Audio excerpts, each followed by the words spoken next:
हमने wave optics में अब तक जो पढ़ा था उसमें हम अब ये जानना चाहते हैं कि फेज डिफरेंस जो सेंटर पे आया था वो क्यों आया था। तो हमने एक चीज देखा था, so methods to introduce phase difference या पाथ डिफरेंस और phase difference at centre of screen.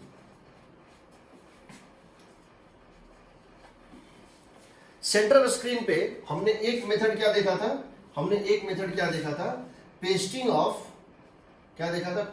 Of a transparent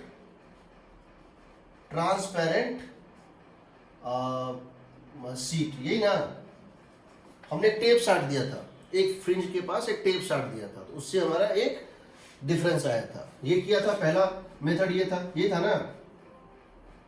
यहां हमने एक टेप साट दिया था, इसकी वजह से जो वेव यहां तक पहुंचा था, इसमें एक पाथ का डिफरेंस हो जाता, ऑप्टिकल पाथ डिफरेंस चला आता था, यही ना। दूसरा मेथड, सेकंड मेथड है कि अगर वो जो लाइट गिरा वो अगर पैरेलल, ये लाइट गिरा वो इस प्लेन के परपेंडिकुलर ना गिर के ऐसे गिरा, कैसे गिरा, ऐसे करके। अगर ये लाइट जो इनिशियली इसके ऊपर गिरा वो ऐसे गिरा,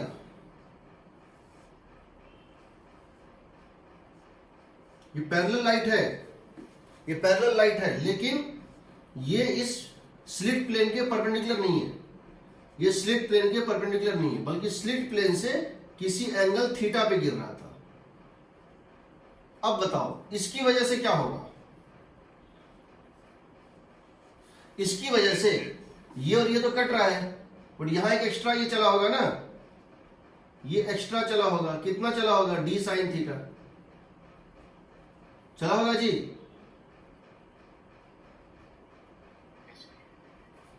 तो यहां पाथ डिफरेंस कितना हो जाएगा। अगर हम अपर पाथ को 1 बोल रहे हैं, 2 बोल रहे हैं, तो यहां पर x1 माइनस x2 कितना हो जाएगा बताओ, डी साइन थीटा हो जाएगा। और यहां पर ये x1 माइनस x2 कितना था, यहां पर ये x1 माइनस x2 कितना था, t इंटू म्यू माइनस 1, यही था ना।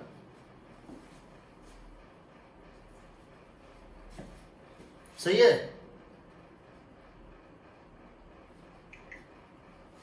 कोई डाउट, सही है ना।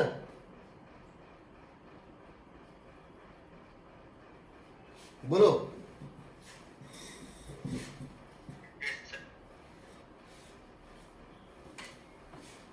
तीसरा इस तरह से है,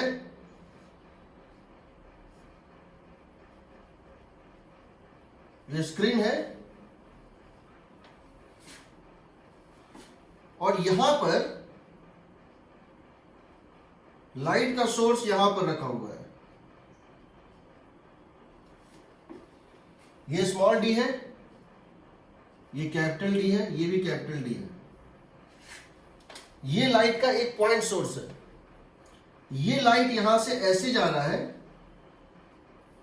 और ये लाइट यहां से ऐसे जा रहा है, और फिर ये दोनों लाइट यहां जा रहा है। ठीक है। और अगर तुम इसके सेंटर को यहां से ज्वाइन कर दो, ये एंगल है थीटा, ये डिस्टेंस है y, सेंट्रल लाइन से ये डिस्टेंस है y। तो ये और ये तो कट जाएगा, कटेगा ना।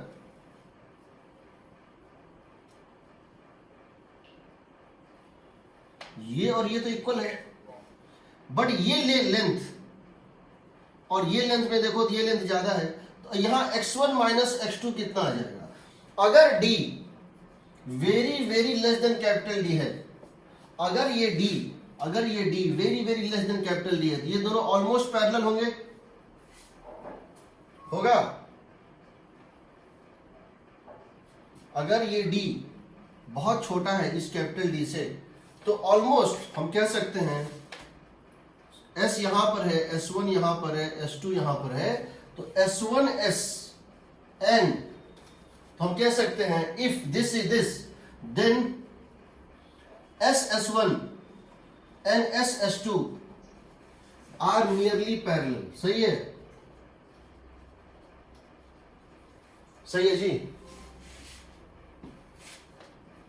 यहां से यहां तक की दूरी SS1, यहां से यहां तक की दूरी SS2, SS1 minus SS2 nearly parallel होगा, होगा ना। जो YDSE में हो रहा था राइट साइड वही हो रहा लेफ्ट साइड। जो YDSE में क्या होता था, यह था ना, वही अब लेफ्ट साइड हो रहा है, कोई फर्क नहीं है। तो बताओ x1 माइनस x2 कितना हो जाएगा, d साइन थीटा हो जाएगा।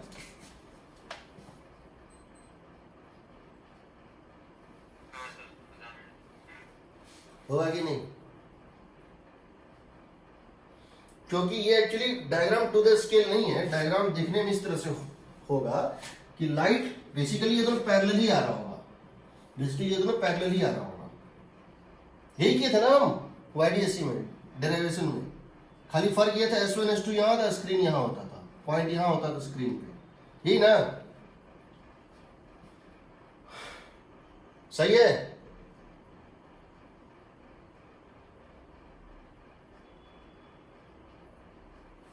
सही है कि नहीं।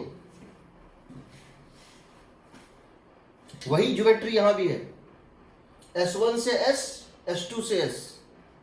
ये थीटा इतना छोटा है कि ये लाइन और ये लाइन ऑलमोस्ट पैरेलल है, यानी कि हर एंगल यहाँ पे क्या होगा, थीटा ही होगा। ये एंगल अगर थीटा है, this plus this 90, this plus 90, ये भी हो जाएगा थीटा ही हो जाएगा। तो ये d है, तो ये पार्ट डिफरेंस कितना आ जाएगा, d साइन थीटा आएगा ना।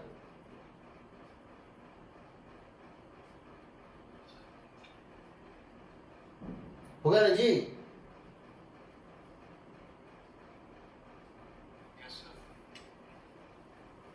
अगर थीटा ही बहुत छोटा हो, if theta is also small,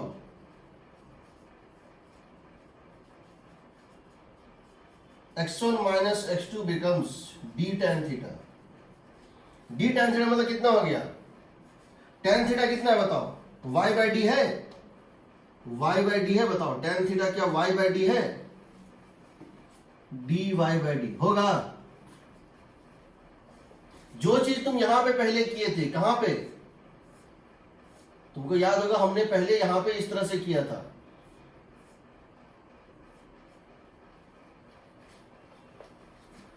ये y होता था, किया था ना। जब d very very less than capital D, जब d very very less than capital D, तो ये तीनों ऑलमोस्ट पैरेलल। क्योंकि तीनों ऑलमोस्ट पैरेलल, इसीलिए ये डिस्टेंस कितना हो जाएगा, d साइन थीटा होगा ना।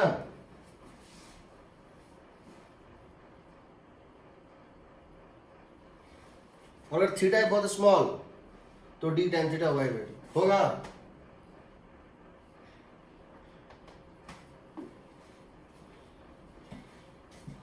कोई डाउट, आवाज नहीं आया।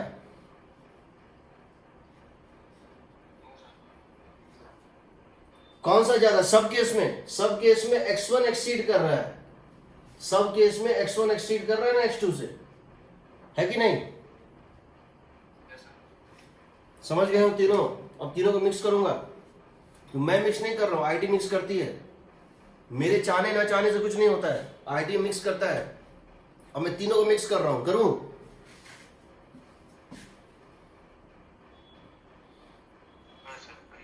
एक चौथा मेथड भी है, आऊंगा। पहला मेथड पेस्टिंग ऑफ, दूसरा ऑब्लिक गिरा, तीसरा सोर्स जो था इस लाइन पे ना रह के इसके ऑफ द पॉइंट था।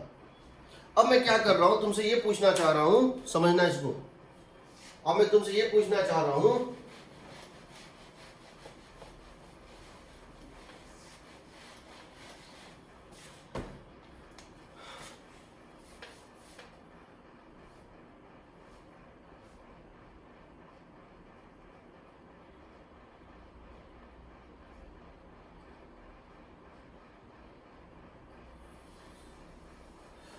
ये है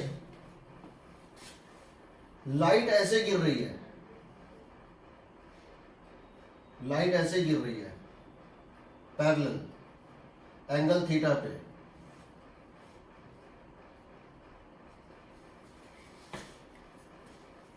हम किसके ऊपर एक पेस्ट कर दें, एक हमको टेप लगाना है, एक टेप को पेस्ट करना है, किसके ऊपर पेस्ट कर दें कि यहां पर पार्ट डिफरेंस जीरो हो जाए।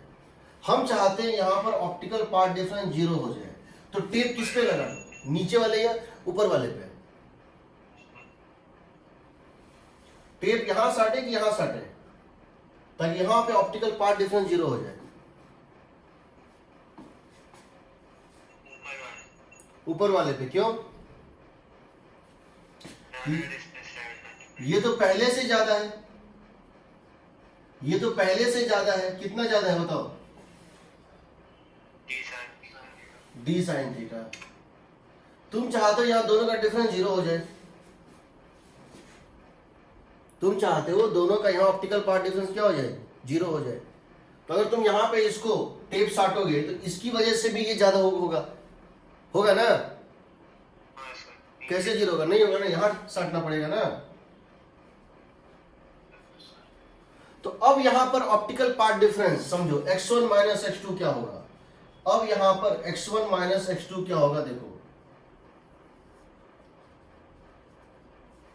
देखो इसके कारण तिरछा गिरने के कारण x1 ज्यादा था, तिरछा गिरने के कारण x1 ज्यादा था। कितना? d साइन थीटा था ना। तिरछा गिरने के कारण x1 ज्यादा था, d साइन थीटा। इसमें से पास करने के कारण x2 ज्यादा हो गया। कितना? t इंटू म्यू माइनस 1 होगा।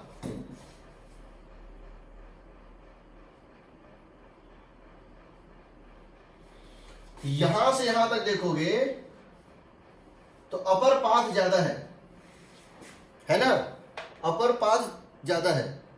और अगर यहां के बाद देखोगे इन दोनों को तो लोअर पाथ ज्यादा है। तो नेट पाथ डिफरेंस यहां क्या होगा, D sine theta minus T into mu minus 1 होगा। अगर चाहते हो यहां पे मैक्सिमा आ जाए, सेंट्रल मैक्सिमा, अगर यहां पार्ट डिफरेंस जीरो करना है, इसको जीरो से इक्वेट कर दो। यहां चाहते हो फर्स्ट मैक्सिमा आ जाए, इसको किससे कर दो इक्वेट, लैम्डा से। यहां चाहते हो सेकंड मैक्सिमा आ जाए, इसको इक्वेट कर दो किससे, 2 लैम्डा से। समझ रहे हो कि नहीं? समझ रहे? ऑप्टिकल पार्ट डिफरेंस को मैंने क्या डिफाइन किया था, फ्रिंज ऑर्डर। फ्रिंज ऑर्डर का मतलब है कौन सा फ्रिंज उस पूरे स्केल में, कौन सा फ्रिंज अब सेंटर पे है। तो यहां फ्रिंज ऑर्डर हो जाएगा n। कितना हो जाएगा, क्या बताए थे, optical path difference at the centre of the screen divided by lambda, ये बताए थे ना।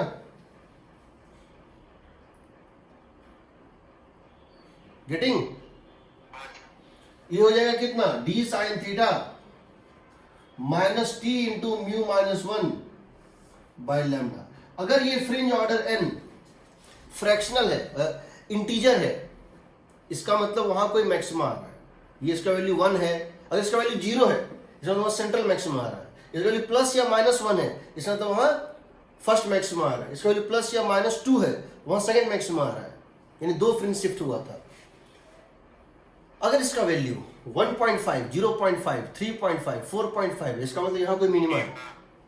और अगर कोई फ्रैक्शनल है तो उतना है। ठीक, अब यही टेप अगर सोचो यहां ना साट के यहां साटे होते तो क्या होता, ये टेप यहां ना साट के यहां साटे होते, यहां प्लस साइन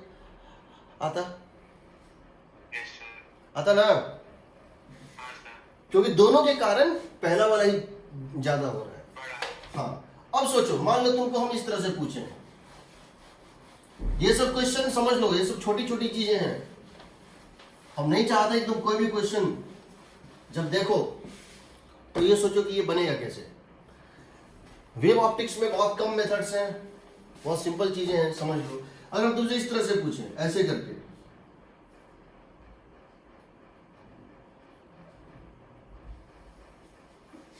यहां बहुत दूर पे of the axis wide height पे एक वो रखा हुआ है, सोर्स है। इस सोर्स से लाइट निकल रहा है, एक लाइट यहां गिरता है,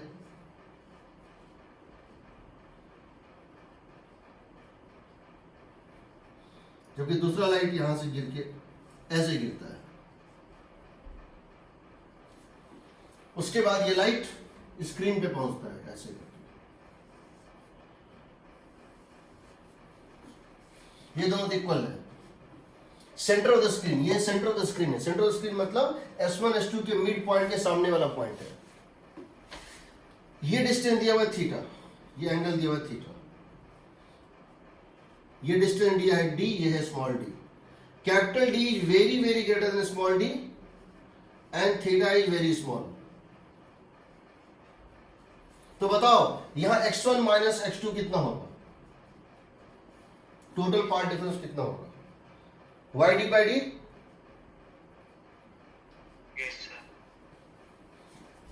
अगर सिर्फ ये वैलिड है तो d साइन थीटा, अगर सिर्फ ये वैलिड है तो d साइन थीटा, अगर ये भी वैलिड है और ये भी वैलिड है, थीटा भी स्मॉल, तो साइन थीटा बन जाएगा tan थीटा, ये हो जाएगा YD by D। ऊपर वाला ज्यादा है, हम चाहते हैं यहां पार्ट डिफरेंस 0 हो जाए, तो टेप कहां साटे, ऊपर या नीचे? नीचे। जो कम चल रहा है उसको डेंसर में चला दो। अब इसकी वजह से t इंटू म्यू माइनस 1 और हो जाएगा, होगा ना? अगर टेप देखो, जो ऑर्डर, जो फेज चेंज, जो डिफरेंस इसके कारण आ रहा है, जिसके दोनों को सुपर इंपोज करना है। पहले के कारण x1 ज्यादा था, दूसरे कारण x2 ज्यादा है, तो x1 माइनस x2 पहले के कारण पॉजिटिव था, इसके कारण पॉजिटिव है, और x1 माइनस x2 इसके कारण x1 माइनस x2 नेगेटिव है। वही पॉजिटिव होता, दोनों को सुपर इंपोज कर देते, सिंपल सी बात है। ठीक है, तो इसको मिक्स करता है, याद रखना, इसको मिक्स करता है। चौथा फेज चेंज जो है इंट्रोड्यूस करने का तरीका, वो क्या होता है? जब भी कोई वेव जब मीडियम चेंज करता है, जब भी कोई वेव मीडियम चेंज करता है और वो रेरर मीडियम से डेंसर मीडियम में जाता है। रेरर मीडियम का मतलब है जिसमें वेलोसिटी उस वेव की ज्यादा थी, और डेंसर मीडियम का मतलब है उसमें उस पर्टिकुलर वेव की स्पीड कम थी। लोअर स्पीड मतलब ज्यादा स्पीड से कम स्पीड में जाता है, कम स्पीड मतलब डेंसर मीडियम, जिस मीडियम में स्पीड ज्यादा होती है उसको बोलते हैं रेरर मीडियम। तो जब भी वो रेरर से डेंसर मीडियम में एंटर करता है, उस एंटरिंग के प्रोसेस में वो रिफ्लेक्ट करता है तो उलट जाता है। उलट जाता है मतलब उसमें एक सडन फेज चेंज ऑफ पाई आता है, सडन फेज चेंज ऑफ पाई या path change of lambda by 2 आता है। उसमें ना टाइम लगता है ना डिस्टेंस लगता है, बिना टाइम और बिना डिस्टेंस के इंपल्सिव चेंज आता है। ठीक, वो चौथा मेथड होता है, वो मैं भी बता रहा हूं, समझो उसको।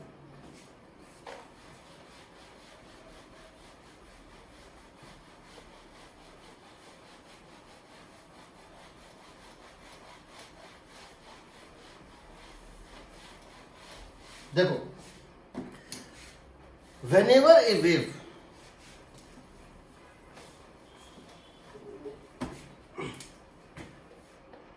जब भी कोई वेव मीडियम बदलता है, यह मीडियम 1, यह मीडियम 2, इसमें वेव की स्पीड है v1, इसमें स्पीड है v2, इसमें वेव की स्पीड है v1 और इसमें स्पीड है v2। तो जब भी कोई वेव इस बाउंड्री को पार करता है तो दो चीजें होती हैं, एक तो ट्रांसमिशन होता है और दूसरा रिफ्लेक्शन होता है। ठीक, दो चीजें होती हैं। जब भी ये वेव ऐसे गिरता है, यहां पे पल्स ऐसे गिरता है, टकराता है यहां पे, तो दो चीजें होती हैं, एक ट्रांसमिशन और एक रिफ्लेक्शन। जो ट्रांसमिशन होता है वो हमेशा सेम फेज में होता है। यह ट्रांसमिटेड वेव, यह ट्रांसमिटेड वेव हर एक वेव के लिए एप्लीकेबल है, बता रहा हूं। तुम लोग ने वेव नहीं पढ़ा है, इसलिए मुझे पढ़ाना पड़ रहा है। ट्रांसमिटेड वेव का मतलब है रिफ्रैक्टेड वेव। क्या होता है? रिफ्रैक्टेड वेव, जो एक मीडियम से दूसरे में इंटर कर गया। ये हमेशा सेम फेज में होता है, यानी सीधा है तो सीधा ही जाएगा, साइन फंक्शन तो साइन फंक्शन में ही इंटर करेगा, कॉस फंक्शन तो कॉस फंक्शन में ही इंटर करेगा। ये सेम फेज में होता है ऑलवेज, सेम फेज ऑलवेज। इसमें कभी कोई फेज चेंज नहीं आता है, इसमें कभी कोई फेज चेंज नहीं आता है। ठीक, लेकिन जो पार्ट इसका रिफ्लेक्ट बैक होता है उसमें दो पॉसिबिलिटी है। जो पार्ट इसका रिफ्लेक्ट बैक होता है या तो रिफ्लेक्शन ऐसा हो सकता है और या तो रिफ्लेक्शन ऐसा हो सकता है। रिफ्लेक्टेड वेव में दो पॉसिबिलिटी होती है, समझो। ये वेव आया, एंटर किया, दो पार्ट में बट गया, इसकी जो एनर्जी थी वो दो पार्ट में डिवाइड हो गई, कुछ पार्ट ट्रांसमिट हो गया, कुछ पार्ट रिफ्लेक्ट हो गया। जो पार्ट ट्रांसमिट हुआ वो हमेशा सेम फेज में होता है, यानी साइन वेव साइन ही, कॉस वेव कॉस ही, जो उसका शेप था उसी में रिफ्लेक्ट होता है। जो रिफ्लेक्टेड वेव होता है, यहां दो पॉसिबिलिटी, अगर ये डेंसर मीडियम है तो ये होगा, अगर रेयर मीडियम है तो ये होगा। समझो, ये केस कब होता है? ये होता है रिफ्लेक्टेड पल्स, ये होता है reflected wave. If V2 is greater than V1 means V2 ज्यादा, इसका मतलब क्या है? रेयर मीडियम हो ना, इसका मतलब है if reflection takes place while traveling from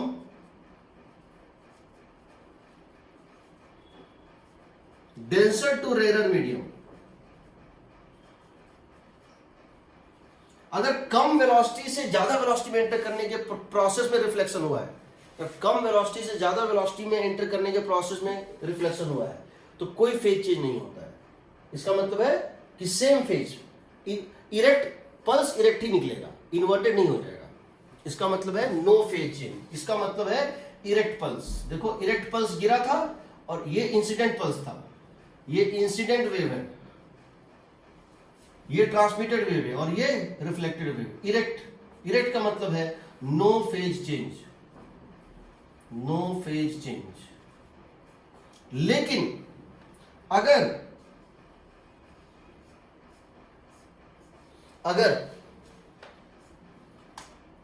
if V2, second case समझो, if V2 is less than V1, अगर सेकेंड मीडियम डेंसर मीडियम था, दैट इज, इसको बोलते हैं इन्वर्टेड पल्स। इसको क्या बोलेंगे?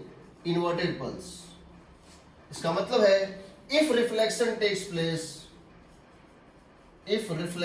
Place while traveling from rarer to denser medium,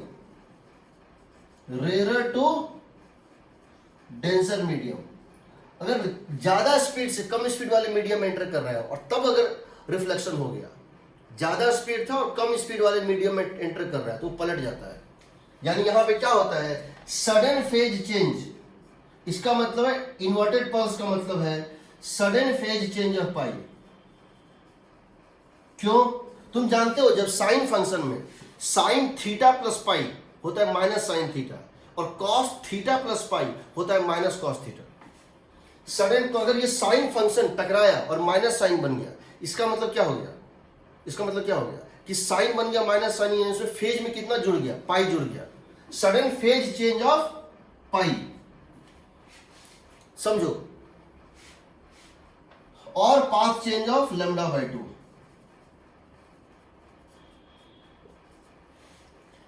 इस फेज चेंज में ना कोई समय लगता है, वैसे तो समय के साथ फेज बदलता है वेव में, और डिस्टेंस के साथ भी फेज बदलता है। हम जानते हैं कि एक साइकिल में 2 पाई का फेज बदलता है एक टाइम पीरियड में, या एक लैम्डा डिस्टेंस में 2 पाई का फेज चेंज होता है। बट यहां पर ना टाइम लगता है ना डिस्टेंस लगता है, सडन चेंज होता है। ठीक, तो दो चीजें याद रखना। Transmitted wave no phase change, कभी कोई फेज चेंज नहीं होता है। ट्रांसमिटेड वेव में कुछ याद नहीं करना है, जिस फेज में आएगा उसी फेज में जाएगा, ये कभी उल्टेगा नहीं, हमेशा जिस शेप में था उसी शेप में जाएगा। इरेक्ट था ऑलवेज इरेक्ट होता है, transmitted wave always in same phase. Reflected wave 2 cases, अगर डेंसर मीडियम था सेकेंड तो फेज चेंज ऑफ पाई, अगर डेंसर मीडियम नहीं था तो नो फेज चेंज। समझ रहे हो?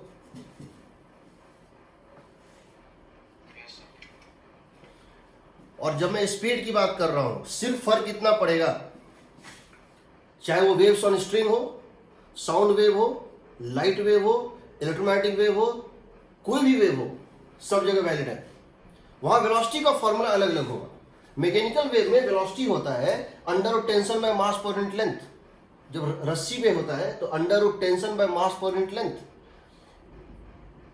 साउंड वेव में होता है under root bulk modulus by density. Light में होता है c बाय रिफ्रैक्टिव इंडेक्स। बस यही फर्क है, बाकी हमको सिर्फ वेलोसिटी से मतलब है। जो हर वेलोसिटी का अलग अलग कारण होता है, वेलोसिटी का डिपेंडेंसी अलग अलग फैक्टर पे होता है। जो भी फैक्टर हो, हमको मतलब सिर्फ इससे है कि उस पर्टिकुलर वेव की वेलोसिटी घट रही है कि बढ़ रही है।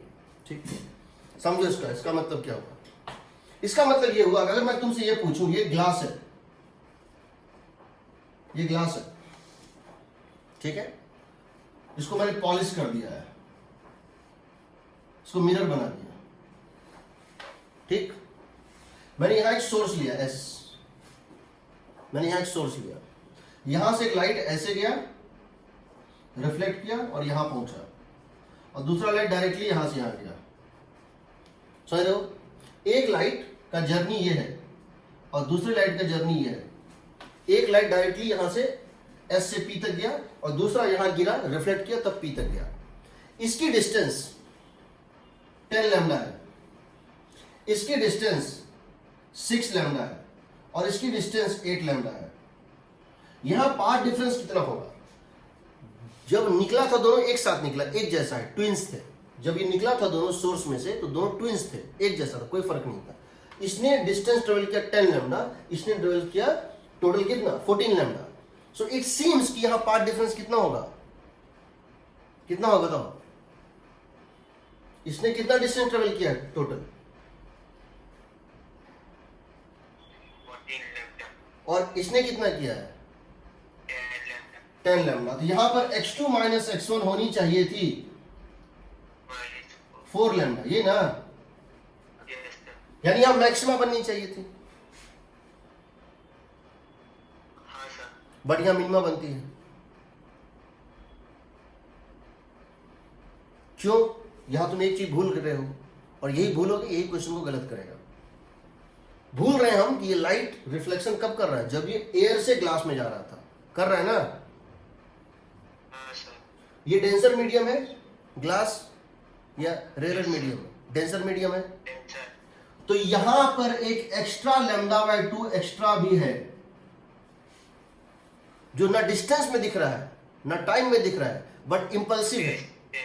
तो ये हो जाएगा 14.5 लैम्डा टोटल। ऑप्टिकली ये डिस्टेंस होगा 6 lambda plus lambda by 2 plus 8 lambda, 14.5 lambda minus 10 lambda, ये हो जाएगा 4.5 लैम्डा। समझ गए? ये बनेगा मिनिमम। आईआईटी में कई बार ये क्वेश्चन आ चुका है, इसको भूलोगे क्वेश्चन गलत हो जाएगा। अगर यही चीज होता उल्टा कि ग्लास से आ रहा है, अगर इस तरह से होता क्वेश्चन, मान लो ये वाटर है और ये एयर है, ये वाटर और ये एयर है, लाइट यहां से आ रहा था, सोर्स यहां पर था, यहां से रिफ्लेक्ट किया, यहां पहुंचा, और दूसरा लाइट यहां से डायरेक्टली पहुंचा यहां। तुम जानते हो जब भी रिफ्रैक्शन होता है तो 100% नहीं होता है, क्या होता है? पार्शियली होता है, होता है ना, पार्शियली होता है। या हो सकता है यहाँ TIR हो रहा हो सकता है यहाँ TIR हो रहा हो, यहाँ टोटल इंटरनल रिफ्लेक्शन हो रहा है। तो यहाँ पर ये TIR हो रहा था क्योंकि angle of incidence critical angle से ज्यादा थी। तो इस सोर्स से एक लाइट निकला, यहां गया, ये है कितना 6 लैम्डा, ये है कितना 8 लैम्डा, और ये है कितना 10 लैम्डा। अब बच्चा बताओ यहाँ पार्ट डिफरेंस कितना आएगा? ऑप्टिकल पार्ट डिफरेंस यहाँ कितना आएगा?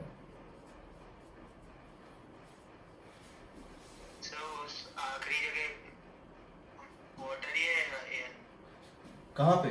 यहां पे, ये नीचे वाला, ये वाटर से एयर जा रहा था लाइट, उस प्रोसेस में रिफ्लेक्शन हुआ है। ये यहां पर ये वाटर, यहां 4 लैम्डा होगा ना, क्योंकि अब यहां पार्ट डिफरेंस नहीं आएगा। समझ रहे हो? क्योंकि अब यहां पर जो रिफ्लेक्शन हो रहा है, this is while travelling from denser medium to rare medium, तो यहां पे पार्ट डिफरेंस 0। तो 6 lambda plus 0 plus 8 lambda 14 lambda, ये हो जाएगा 4 लैम्डा, होगा ना? तो ये यहां मैक्सिमा देगा। दोनों केस में अंतर समझ लो। ये चौथा मैकेनिज्म है पार्ट डिफरेंस क्रिएट करने का। जैसे हाँ, रेयर टू डेंसर में λ/2 का वहां एक एक्स्ट्रा लेना पड़ेगा। ये बताऊंगा उसकी एप्लीकेशन क्या है। बट इस फंडामेंटल कंसेप्ट पे बहुत सारे क्वेश्चन आईटी ने पूछे हैं, जहां बच्चे मिस करते हैं एक छोटा सा पॉइंट और गलत हो जाता है। हालांकि अभी इसको हम यूज करेंगे और ये हर वेव में एप्लीकेबल है। पहले बता देता हूँ, ऑर्गन पाइप में क्या होता है, जब वो निकल रहा होता है ऑर्गन पाइप के ओपन एंड पे, तो हाई प्रेशर से लो प्रेशर की तरफ घुसता है और वेलोसिटी होती है। ऑर्गन पाइप पढ़ा है कि नहीं तुम लोगों ने? ऑर्गन पाइप में ये जो होता है लो प्रेशर रीजन होता है। तो जब ये पल्स यहां से जाता है, यहां पे थोड़ा सा हाई प्रेशर होता है और वेलोसिटी होती है under root pressure by density, under root of gamma P by rho. Velocity of sound in the medium होता है gamma P by rho. Because यहां प्रेशर कम है, ये क्या है, डेंसर मीडियम ना है,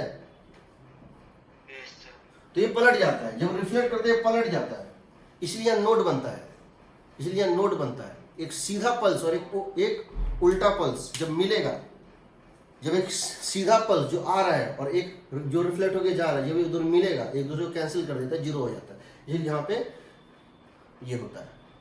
मंडे को एक्सेल बैच में, सॉरी एलाइट बैच में, मंडे को एलाइट बैच में वेव शुरू हो रहा है, mechanical waves, starting with Doppler effect. ठीक, आई थिंक 8 क्लास में खत्म हो जाएगा, 7-8 क्लास में खत्म हो जाएगा।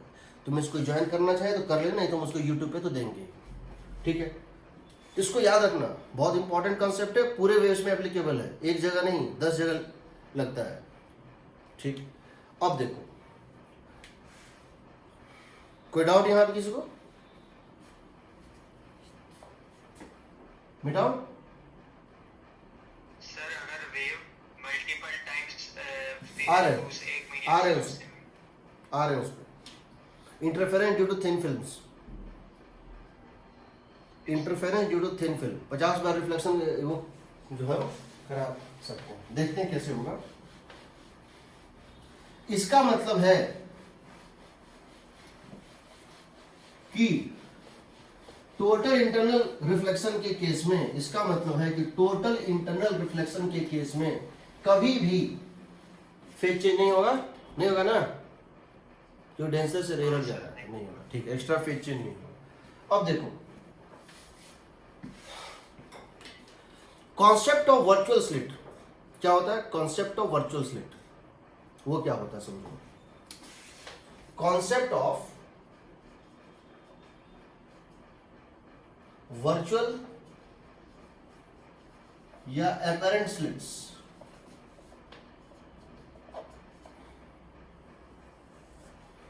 तुमने वाईडीएससी की पूरी एक्सपेरिमेंट कर ली, तो तुमने वहां कहा कि ये दोनों स्लिट थे, S1 और S2 क्या थे? स्लिट थे, ये थे ना, S1 और S2 स्लिट थे।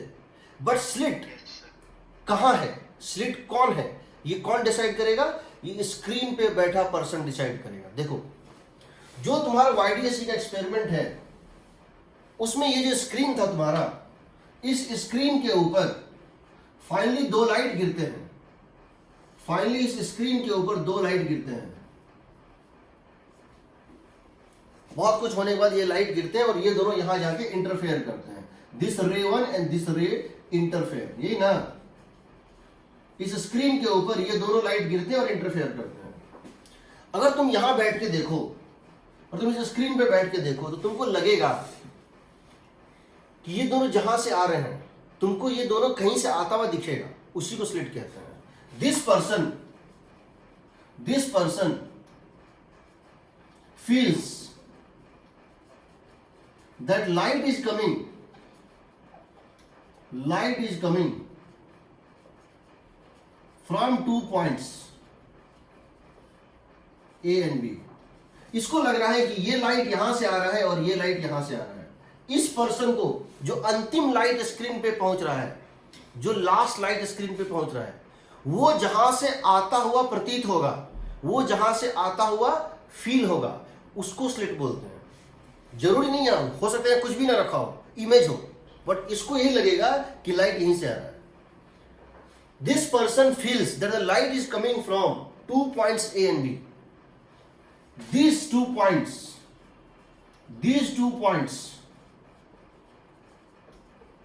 are called slits. It is possible कि एक्चुअली वहां कुछ भी ना रखा हो. It is possible that nothing is actually placed there. They are just images. They are just images. देखो कैसे, अब यहां तुम्हारी पूरी की पूरी ज्योमेट्रिकल ऑप्टिक्स घुस के चली जाएगी। यहां तुम्हारी सारी की सारी, यानी कि स्लिट कहां है तुम नहीं बताओगे, ये बताएगा। ये लाइट इसको जहां से आता हुआ दिख रहा है और ये लाइट जहां से आता हुआ, तो वो दोनों स्लिट होता है। एग्जाम्पल, मेरे पास ये एक स्क्रीन है और ये प्लेन मिरर है। एक प्लेन मिरर, एक स्क्रीन है, और यहां पर एक सोर्स रखा हुआ है। यहां पर एक स्लिट है, सिर्फ एक ही स्लिट है, एस, जिसकी ऊंचाई यहां से दी हुई है इस स्लिट की। ये डिस्टेंस दी हुई है डी, ये डिस्टेंस दी हुई है डी, यहां से यहां तक ये स्क्रीन है, और ये डिस्टेंस दी हुई है D1, और यहां पे एक वेव गिर रहा है λ1, लैम्डा। हमको बताना है कि फ्रिंज विड्थ कितनी होगी। अब तुम सोचोगे एक ही तो सोर्स है, हमको तो 2 सोर्स चाहिए था ना। हमने YDSE पर आई, यंग्स डबल स्लिट एक्सपेरिमेंट, यहां तो एक ही स्लिट है। तो होगा क्या, यहां से जो लाइट निकलेगा, यहां से जो लाइट निकलेगा सब तरफ, तो किसी पॉइंट को ले लो स्क्रीन का, पॉइंट P ले लो। इस पॉइंट पे 2 लाइट पहुंचेंगे। एक यहां से डायरेक्टली पहुंचेगा ना, Yes, sir. और दूसरा लाइट यहां से रिफ्लेक्ट करके पहुंचेगा।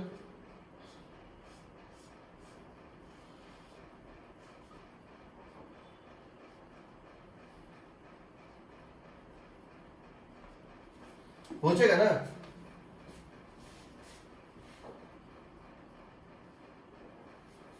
इसका इमेज बनेगा प्लेन मिरर में, नीचे बने, yes, sir. उसी डिस्टेंस D1 पे बनेगा ना। तो तुम अगर यहां बैठ के देखोगे तो तुमको क्या लगेगा कि 2 सोर्स हैं। तुम यहां बैठ के देखोगे, तुमको नहीं पता है कि यहां कुछ भी नहीं है। Once image is form, it acts at the object for the next. तो यहां जो रिफ्लेक्शन हुआ तो इमेज इसका यहां बन गया, बहुत सारी लाइट यहां पे रिफ्लेक्ट करेंगे, सब इमेज यहां बनाएंगे। तो इसको लगेगा एक लाइट तो यहां से आ रहा है, ये तो रियल है, ये क्या वर्चुअल है। बट इसको इससे पूछोगे, तुम जानते हो यहां बैठ के, तुम जानते हो कि ये रियल सोर्स है, ये वर्चुअल सोर्स है, यहां कुछ नहीं है, ये नहीं जानता है। इसको लगता है कि यहां भी एक ऑब्जेक्ट है, यहां भी एक ऑब्जेक्ट है, यहां भी एक सोर्स है, यहां भी एक सोर्स है। तो इसको लग रहा है कि एक लाइट यहां से आ रहा है, एक लाइट यहां से आ रहा है, और इसका डिसीजन फाइनल है, तुम्हारा डिसीजन नहीं चलेगा। इससे पूछोगे तो बोलेगा कि मुझे 2 सोर्स दिख रहे हैं, एक सोर्स से लाइट इधर से एक इधर से आ रहा है। यानी अब जो इंटरफेरेंस पैटर्न बनेगा उसका एक सोर्स यहां, एक सोर्स यहां, S1 ये, S2 ये, दोनों बीच का डिस्टेंस कितना है, Yes, sir. 2D1। दोनों बीच का डिस्टेंस कितना है, Yes, 2D1 है ना। yes, sir. तो तुम D कितना लोगे, 2D1 लोगे ना। सेपरेशन बिटवीन द स्लिट्स कितना होगा, 2D1। कैपिटल D कितना है, कैपिटल D। लैम्डा कितना है, लैम्डा, तो बीटा कितना हो जाएगा, D लैम्डा बाय D, यानी D लैम्डा बाय 2D1 होगा।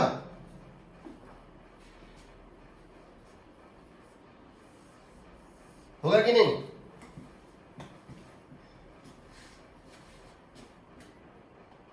समझ रहे हो कि नहीं।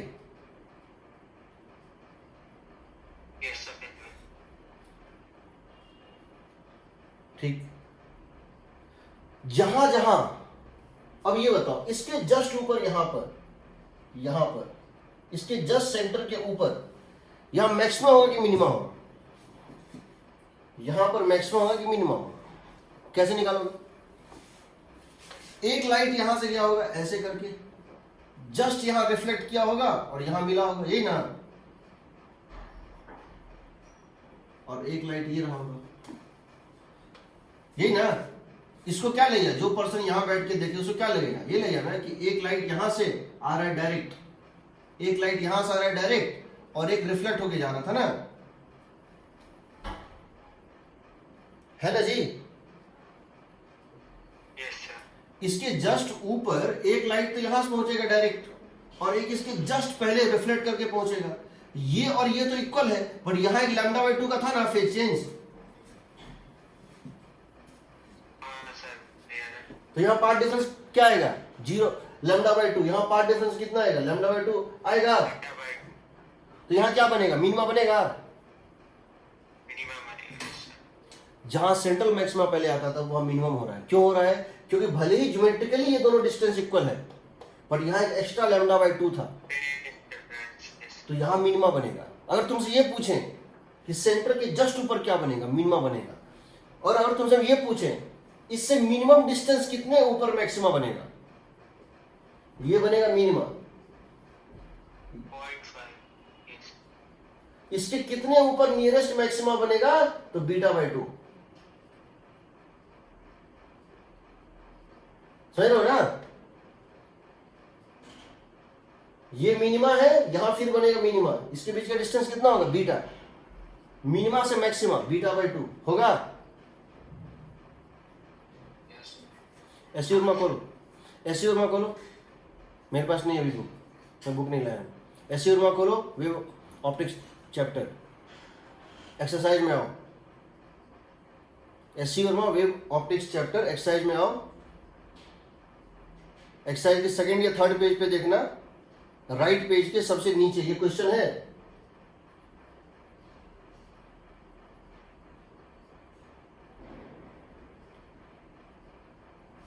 सोलह, 17, 18, 19 के आसपास कुछ होगा, मतलब वो ट्रांसपेरेंट स्लैब वाले क्वेश्चन के बाद ऐसा एक क्वेश्चन है जो ट्रांसपेरेंट टेप चिपकाने वाला क्वेश्चन सब था, उसके बाद ये क्वेश्चन है। एस्यूरमा volume 1 wave optics chapter exercise.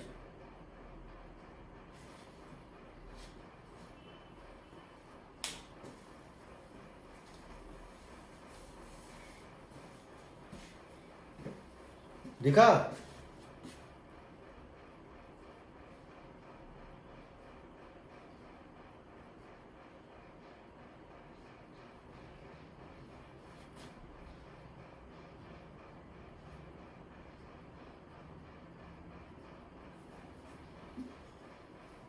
दिखा जी? क्या हो गया?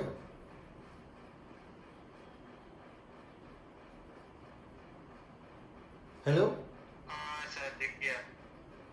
क्वेश्चन नंबर कौन सा है? एक 21 है। क्वेश्चन 21। नहीं सर, एक क्वेश्चन 21, ठीक। 20 भी वैसे ही है। पहले पूछा है बीटा क्या होगा? d λ/2d। ये डिस्टेंस में वहां d दिया है, d और d 2d, d नहीं लेना है। एक यहां तो एक यहां होगा, 2d यहां आएगा 2d। फिर पूछा है इसके सेंटर के जस्ट ऊपर क्या होगा? डार्क होगा। फिर पूछा है कि यहां से कितने डिस्टेंस पे नियरेस्ट मैक्सिमा होगा, तो कितना पे होगा? बिकॉज यहां मिनिमा है तो नियरेस्ट मैक्सिमा β/2 पे होगा, ठीक। उसके अगले पेज पे आओ, क्वेश्चन नंबर 26 या 27, जिसमें कि एक मिरर है, 2 स्लिट है और सामने स्क्रीन है। 26 है, यस सर। और एक 28 वैसा, दो है। प्रोसेस समझ लो सिर्फ, क्योंकि क्वेश्चन तो मैं बहुत सारे क्रिएट कर दूंगा, ठीक है? समझ गए इस क्वेश्चन को? कोई डाउट किसी को? अगला क्वेश्चन देखो, उसी में है एस्यूरमा में। अभी मैं एस्यूरमा ले रहा हूं, फिर मैं इरोडव लूंगा। मिटाओ इसको मिटाओ। यस। ये डिसाइड करेगा, इसका डिसीजन होगा स्क्रीन कहां पे है, सॉरी स्लिट कहां पे है, ये तुम डिसाइड नहीं करोगे। दूसरा एक क्वेश्चन ये दिया हुआ, देखो क्या दिया हुआ है कि यहां एक स्क्रीन है, यहां एक स्क्रीन है, 26 या कोई होगा क्वेश्चन। यहाँ 2 स्लिट, लाइट यहाँ से आ रहा है ऐसे करके, ये है ना, हाँ। यहाँ एक मिरर रखा हुआ है, यहाँ एक प्लेन मिरर रखा हुआ है। कोई ऐसा मैकेनिज्म है कि इन दोनों से जो है, कोई ऐसा मैकेनिज्म है कि इन दोनों से जो है S1 और S2 से लाइट डायरेक्टली यहां नहीं पहुंच पा रहा है, स्क्रीन पर डायरेक्टली नहीं पहुंच पा रहा है, रिफ्लेक्शन के बाद पहुंच रहा है।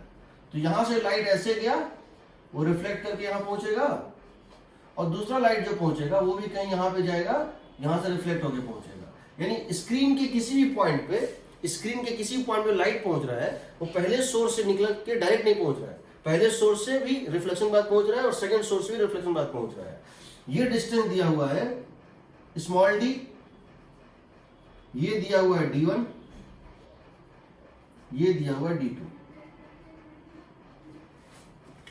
जो पर्सन यहां बैठा है उससे पूछोगे तो क्या बोलेगा? जो पर्सन यहां बैठा है उससे पूछोगे तो क्या बोलेगा?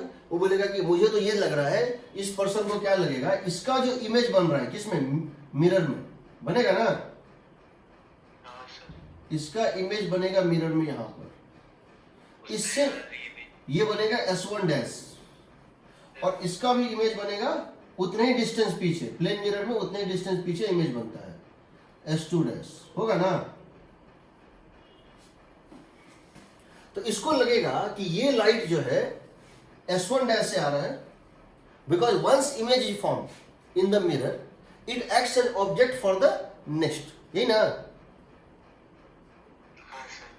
तो ये बोलेगा कि इमेज यहां पे ये बोलेगा कि मुझे तो S1 S2 दिखाई नहीं दे रहा है, मुझे तो S1 डैश और S2 डैश दिखाई दे रहा है, यानी कि S1 डैश और S2 डैश स्लिट होगा। इस केस में S1 डैश और S2 डैश स्लिट होगा, S1 S2 स्लिट नहीं होगा। ठीक, ये डिस्टेंस कितनी है d2, तो ये कितनी हो जाएगी d2, जितना डिस्टेंस सामने उतने डिस्टेंस पीछे, ये डिस्टेंस d दी हो जाएगी d, हो गई ना। Yes sir. तो बीटा कितना आएगा बताओ, d लैम्डा बाई 2d, यानी d की वैल्यू क्या डाल दोगे, d1 plus 2d2, yes sir. d1 plus d2 plus d2, lambda by 2 times हो, ये डिस्टेंस d था, ये भी d ही हो, सही है ना। Yes sir. अब ये बताओ, हाँ वो फेस चेंज नहीं होगा इसमें? इसमें फेज चेंज होगा, करेक्ट। इसमें दोनों में रिफ्लेक्शन हो रहा है, तो दोनों में लैम्डा बाई 2, इसीलिए लैम्डा बाई 2 लैम्डा 2 कट जाएगा। इसीलिए यहां पर अगर सेंटर ऑफ द स्क्रीन पे हम निकालते, अगर हम सेंटर ऑफ द स्क्रीन पे निकालते तो मैक्सिमा ही आता। क्यों आता? क्योंकि यहां भी लैम्डा बाई 2 हुआ ना, और यहां भी लैम्डा बाई 2 हुआ। तो इसका मतलब लैम्डा बाई 2 दोनों में आया, तो डिफरेंस में तो कोई चेंज नहीं आया, ठीक है ना। अगला क्वेश्चन ले, अगले क्वेश्चन को बोलते हैं हम फ्रेस्नेल्स बाइप्रिज्म। क्या बोलते हैं? फ्रेस्नेल्स बाइप्रिज्म, फ्रेस्नेल्स बाइप्रिज्म, ठीक।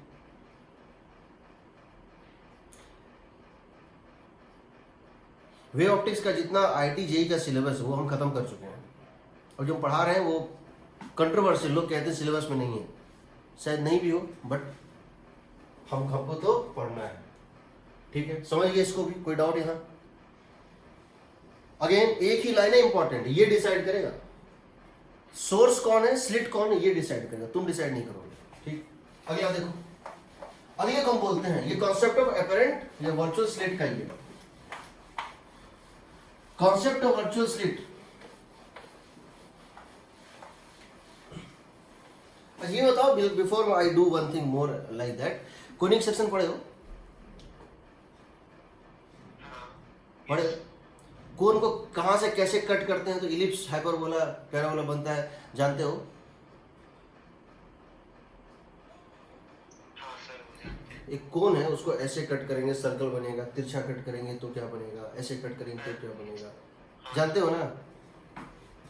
ठीक है, इसका मैं यूज कराऊंगा, ठीक है। चलो अभी नहीं, बाद के टॉपिक में, ठीक। नेक्स्ट जो बोलते हैं हम लोग फ्रेस्नेल्स बाइप्रिज्म। क्या बोलते हैं? फ्रेस्नेल्स बाइप्रिज्म। और ये सारे जो तुम मेथड देख रहे हो ना, मिरर लिया या वो जो मिरर लिया, इसका एक ही पर्पस है। पर्पस क्या है?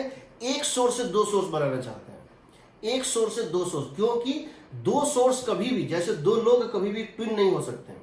दो लोग ट्विन होते हैं तो भी उनका फिंगरप्रिंट अलग होता है। जुड़वा भाइयों का भी फिंगरप्रिंट अलग होता है। उसी तरह से दो इंडिपेंडेंट सोर्स कभी भी कोहेरेंट नहीं हो सकते हैं। दो लेजर टॉर्च भी बनाओगे उनमें भी कोई ना कोई डिफरेंस आ जाता है। सेम फैक्ट्री में बनाया था तब भी चला जाता है। इसीलिए हम एक सोर्स से अगर दो सोर्स क्रिएट कर ले तो क्या होगा? एक ही सोर्स से अगर दो सोर्स क्रिएट कर ले तो क्या होगा? अगर उसमें कोई चेंज आएगा तो दोनों में चेंज आएगा।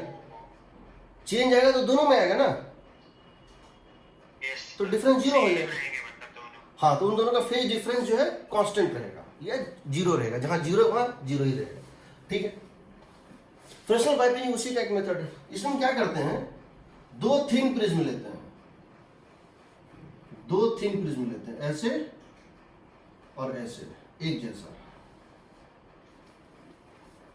हम दो थिन प्रिज्म लेते हैं। इसकी एंगल है ए, इसकी भी एंगल है ए। रिफ्रैक्टिव इंडेक्स है म्यू, रेड इंडेक्स है म्यू। इन दोनों को बेस टू बेस उल्टा करके ऐसे चिपका देते हैं। और अब क्या करते हैं? हम यहां एक स्क्रीन डाल देते हैं। यहां पे हम एक स्क्रीन डाल देते हैं। हम यहां पर एक सोर्स ले लेते हैं एस। हम यहां पर एक सोर्स ले लेते हैं एस। हम यहां पर एक सोर्स ले लेते हैं एस, एक बल्ब या कोई भी। अब क्या होता है? ये डिस्टेंस है ए। टू थिन प्रिज्म्स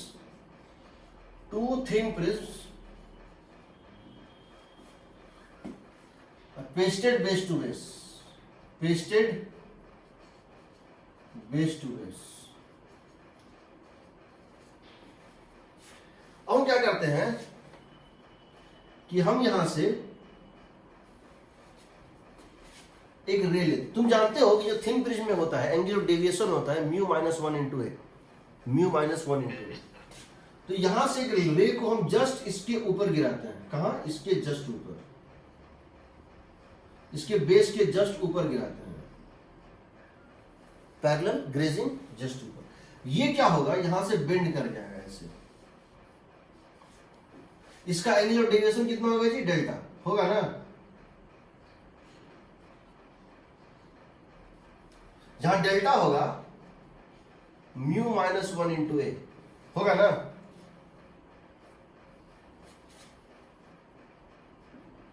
बताया जरा ये सब। दूसरा लाइट यहां गिरेगा, दूसरा लाइट यहां गिरेगा। इसको जाना था इस तरह। ये भी क्या होगा? ये हो जाएगा मान लो बेस के पैरेलल, ये हो जाएगा बेस के पैरेलल। इसका भी एंगल ऑफ डेविएशन वही होगा म्यू माइनस वन इंटू ए। तो एक रे पैरेलल ले लिए और एक रे बेस को गिरा के ऐसे कर लो। एक रे बेस के पैरेलल गिरा है, डेविएट कर दिए। एक गिरा है इंक्लाइन और बेस के पैरेलल कर दिए। दोनों का पॉइंट ऑफ इंटरसेक्शन यहां आएगा। जो दोनों का पॉइंट ऑफ इंटरसेक्शन यहां आएगा, इसके जस्ट ऊपर आता है। इसको बोलेंगे एस डैश। क्या बोलेंगे? S1।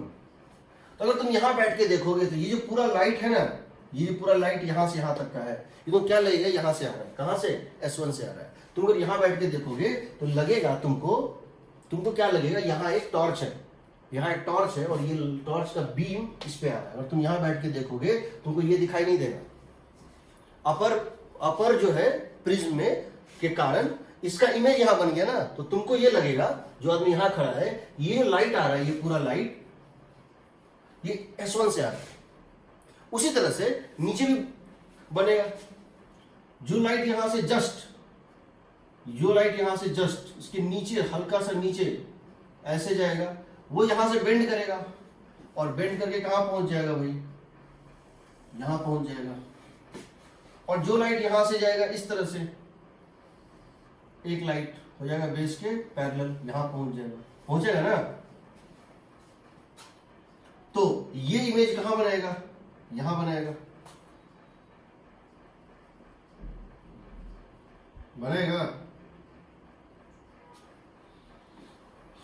तो यानी कि ऐसा लगेगा एक लाइट यहां पर है जहां से एक लाइट, एक सोर्स यहां पर है जहां से लाइट ऐसे जा रहा है, और एक सोर्स यहां से है जहां से लाइट ऐसे जा रहा है। समझ रहे हो?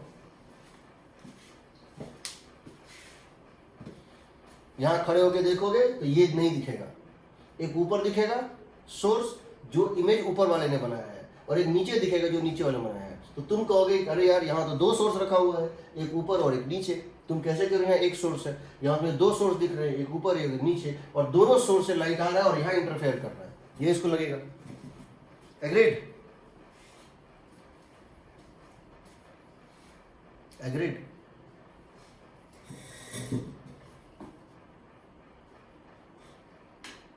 Yes sir.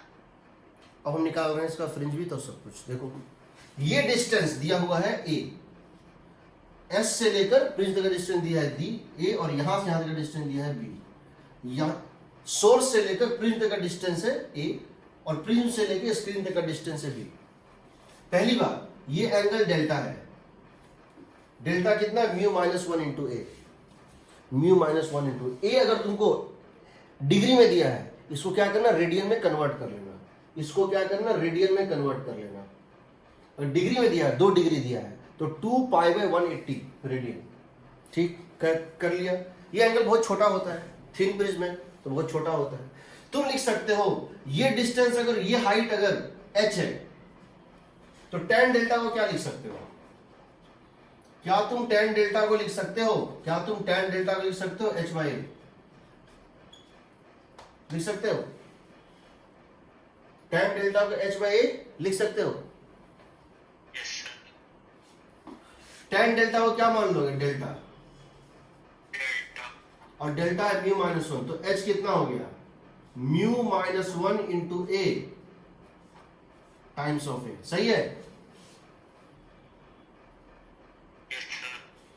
अब बताओ इसको क्या लगेगा? जो पर्सन यहां है उसको क्या लगेगा? स्लिट कौन सा लगेगा? S1 और S2 ना? S1 S2 तो स्मॉल डी कितनी हो जाएगी? 2h 2H। Yes sir. हो गई, यानी स्मॉल डी कितनी आ गई? 2 times of mu minus one into 2 A minus 1 into A times of A. times A। ए बोलोगे डिग्री में, सॉरी रेडियन में, तो एंगल थीटा इंटू डिस्टेंस होता है, डिस्टेंस होता है। ठीक है, अब देखो कैपिटल डी कितना लोगे? ए प्लस बी। S1 S2 यहां है, स्क्रीन यहां है, S1 S2 यहां है, स्क्रीन यहां है, यहां से यहां तक की दूरी कितनी है? ए प्लस बी। सही है? तो बीटा कितना हो जाएगा? A plus B lambda upon 2A minus 1 A plus B lambda into lambda 2a into mu minus one, times A। ये होता है बीटा। एग्रीड?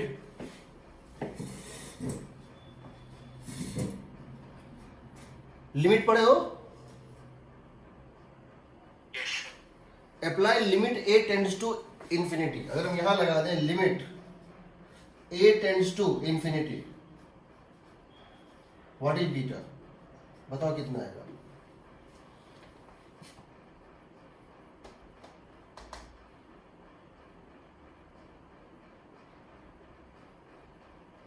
ये a plus B by A मतलब कितना हो गया? 1 plus B by A plus B by A मतलब हो गया 1 प्लस बी बाई, और जब a tends to sir lambda times upon 2 mu minus 1 into A।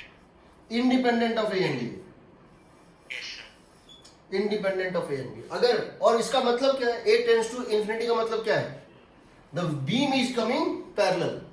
Infinity from अगर सोर्स इनफाइनाइट पे रखा है, तो जो इंसिडेंट बीम होगा वो ऐसे इंक्लाइन नहीं गिरेगा, वो क्या गिरेगा? पैरेलल गिरेगा। अगर पैरेलल बीम गिर रहा है, इसका मतलब सोर्स कहाँ था? इनफाइनाइट पे था। उस केस में बीटा का फॉर्मूला होगा lambda by 2 times of mu minus one into A. Agreed?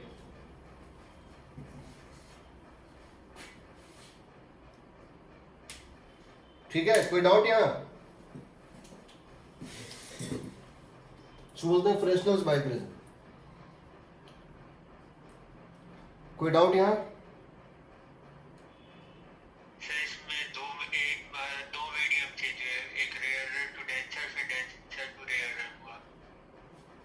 हाँ, लेकिन दोनों में ट्रांसमिशन हो रहा है ना। ये एयर से ग्लास में इंटर किया, फिर ग्लास से एयर में इंटर किया, पीछे का तो हम ले ही नहीं रहे हैं, तो यहाँ कोई फेज डिफरेंस कुछ नहीं होगा। ठीक है, फॉर्मूला याद रहेगा ना, क्वेश्चन पूछेगा डायरेक्ट।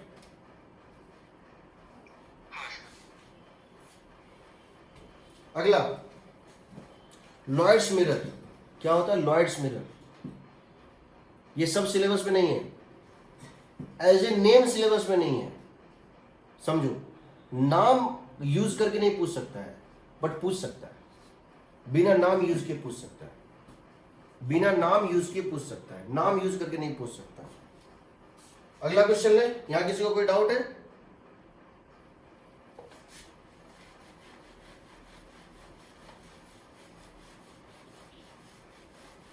लॉयड्स मिरर, इसमें क्या होता है देखो।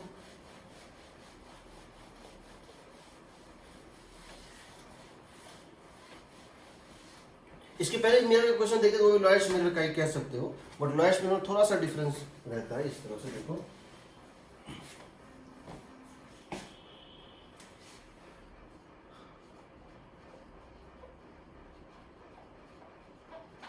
लॉयड्स मिरर ये एक प्लेन मिरर है, ठीक है।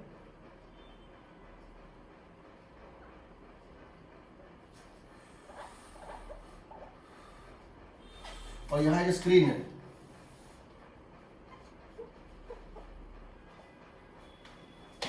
यहां एक स्क्रीन है।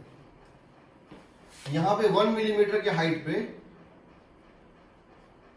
यहां 1 मिलीमीटर की हाइट पे एक सोर्स है एस, यहां 1 मिलीमीटर के हाइट पे एक सोर्स है एस, ठीक है।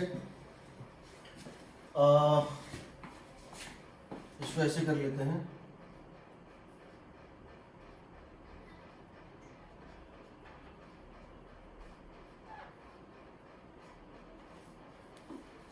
ये 5 सेंटीमीटर लेंथ, ये 5 सेंटीमीटर, ये भी है 5 सेंटीमीटर, और ये जो डिस्टेंस है यहां से यहां तक का वो है 95 सेंटीमीटर, ठीक है।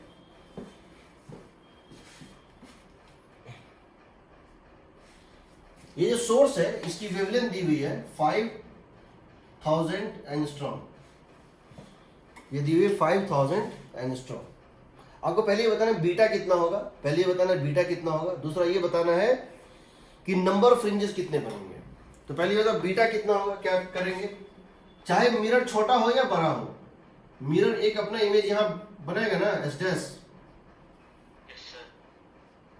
ये जो भी रिफ्लेक्ट करेगा यहां बनेगा एस डैश, तो ऐसा लगेगा। ये कितना हो गया 1 मिलीमीटर, तो बीटा कितना हो जाएगा D lambda by D. Capital D कितना लोगे 105 मीटर सेंटीमीटर। बताओ यहां से लेके यहां तक का दूरी कितना होगा, बताओ 105, 1.05 मीटर हो गया ना। 5000 इंटू 10⁻⁻10। स्मॉल डी कितना लेंगे 2 मिलीमीटर लेंगे, 2 into 10⁻³ that will become equal to, देख लो 1 2 3 और ये 6 हो गया 10⁻⁴, 1.05 इंटू 5/2 इंटू 10⁻⁴ यही ना।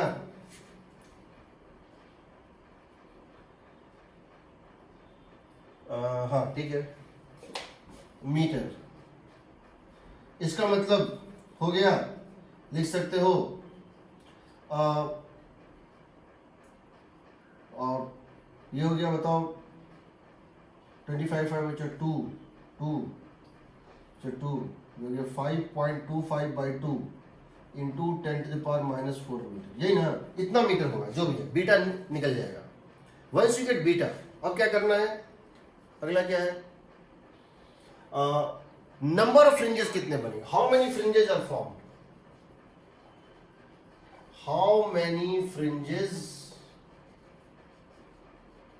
Are formed.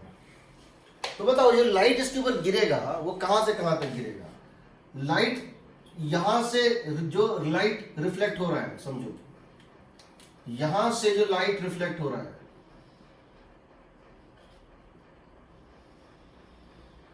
और यहां से लाइट रिफ्लेक्ट हो रहा है, सारी लाइट इसके बीच में है। यहां से लाइट रिफ्लेक्ट होगा वो ऐसे करके जाएगा,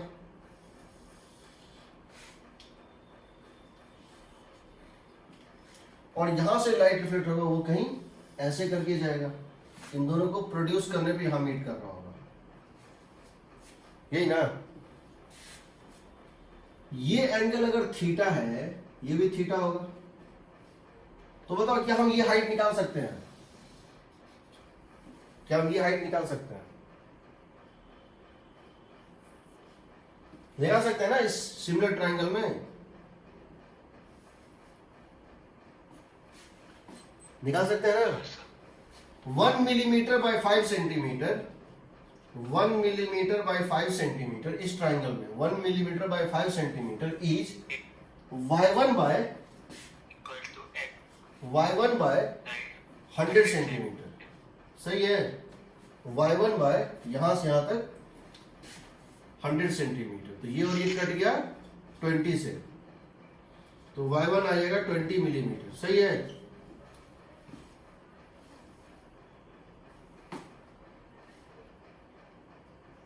आ जाएगा जी, सही है ना?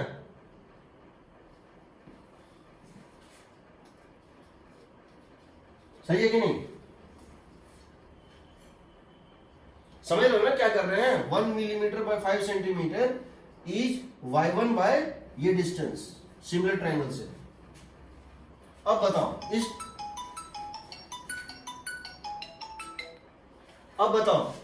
इस ट्रायंगल को देखो,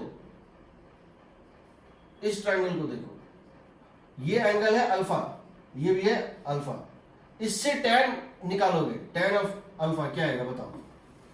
1 मिलीमीटर बाय 10 सेंटीमीटर होगा, और यहां से निकालोगे तो क्या आएगा? ये डिस्टेंस कितनी है? y2 है,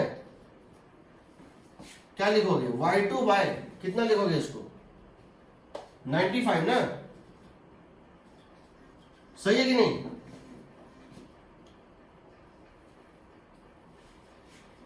इस ट्रायंगल में देखो tan alpha is 1 millimetre by 10 centimetre, और इसमें देखो y2 by 95 centimetre. Centimetre centimetre cut गया, y2 कितना आएगा बताओ? 9.5 मिलीमीटर आएगा, तो ये हो गया 9.5 मिलीमीटर। तो जिस रीजन में लाइट पहुंच रहा है, देखो इसके ऊपर और इसके नीचे तो लाइट पहुंचेगा ही नहीं, क्योंकि सारे लाइट इसके बीच में ही है। ये एक्सट्रीम लाइट है, ये दोनों एक्सट्रीम लाइट है, बट बाकी लाइट इनके बीच में है ना, समझ रहे हो? yes sir तो कितनी चौड़ाई पे लाइट पहुंच रहा है? What is the total width over which the light is falling? कितनी चौड़ाई पे लाइट पहुंच पा रहा है? 20 माइनस 9.5। देयरफॉर लाइटेड हाइट, और यह क्या बोलोगे? The light receiving portion, the lighted height of screen में कितनी हाइट पे लाइट पहुंच रहा है is equal to 20 millimetre minus 9.5 millimetre. ये कितना है बताओ? 10.5 मिलीमीटर होगा कि नहीं?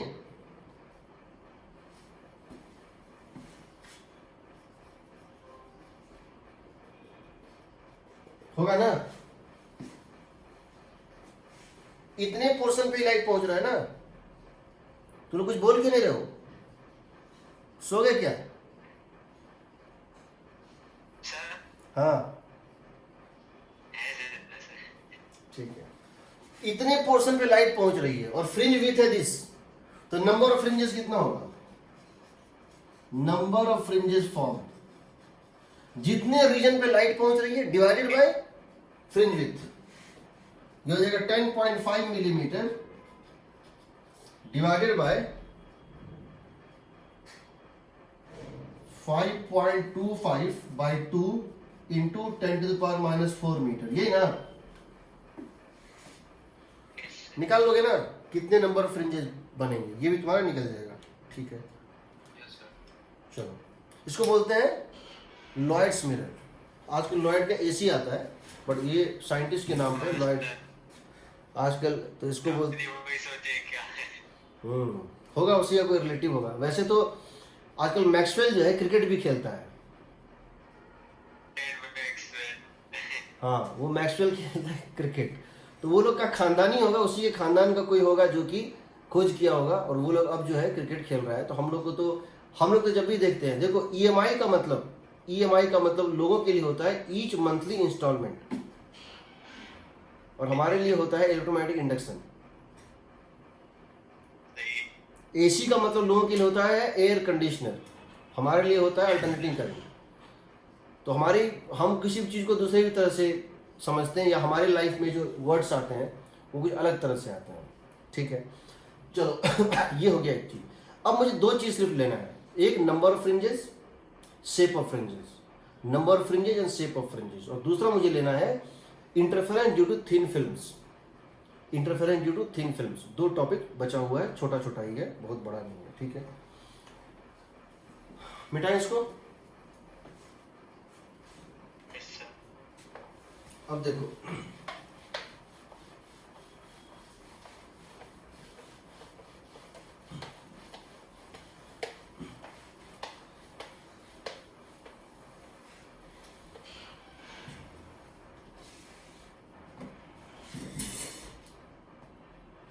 अब समझो मेरी बात, मैं क्या कहना चाह रहा हूं।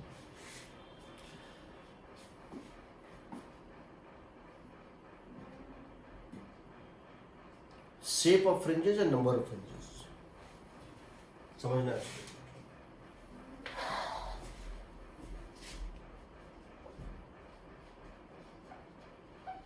Number of fringes and shape of fringes,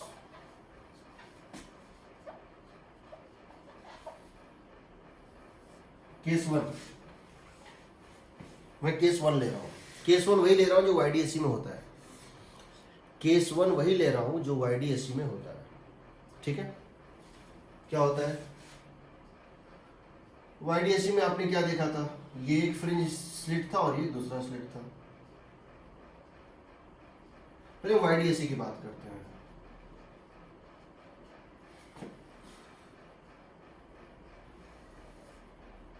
ये S1 है, ये S2, दोनों बीच का डिस्टेंस कितना है, D है, दोनों बीच में गैप कितना है, D है। ठीक है, और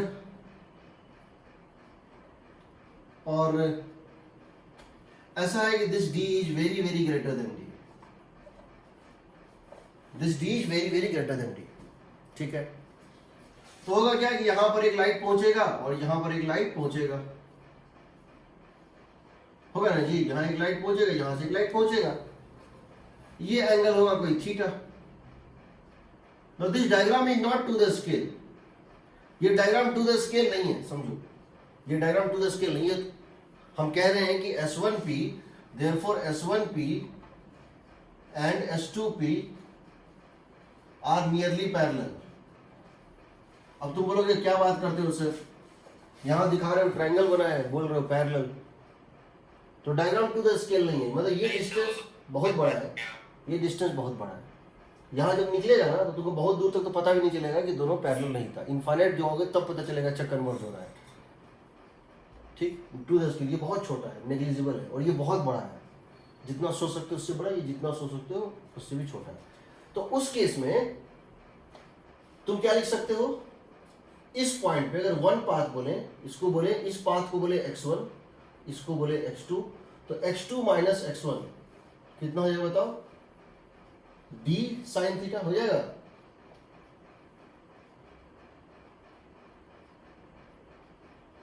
हो जाएगा ना, क्योंकि ये पैरेलल होगा, ये एंगल प्लस ये एंगल 90 और ये प्लस ये भी 90, ये हो जाएगा थीटा। देखो ये एंगल प्लस ये एंगल 90 और ये प्लस ये भी 90, ये हो जाएगा थीटा। ये d था, ये डिस्टेंस कितना हो जाएगा, d साइन थीटा नहीं हो जाएगा, d साइन थीटा हो जाएगा। अब जरा समझो, यहाँ पे तुमको दो चीजों में बहुत अलर्ट रहना है। यहाँ तक तो ठीक है, d बहुत बड़ा था तो d साइन थीटा हो गया।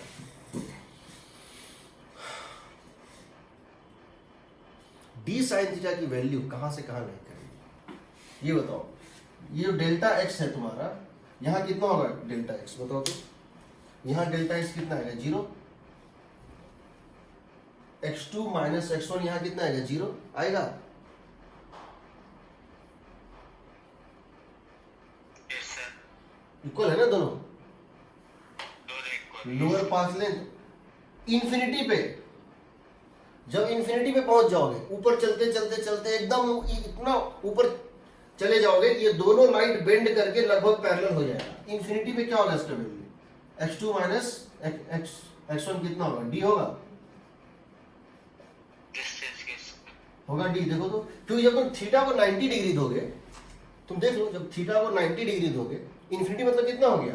ये थीटा उठते उठते 90 पे पहुंच जाएगा ना, यस सर, आएगा d। डी आएगा। और यहां पर जब नीचे आओगे माइनस इंफिनिटी पे, तब कितना होगा? माइनस डी होगा। यस सर, अब बताओ कितने फ्रिंजेस बनेंगे? हम ये जानना चाहते हैं कितने फ्रिंजेस बनेंगे। इमेजिन करो, इमेजिन करो कि डी की वैल्यू, केस 1,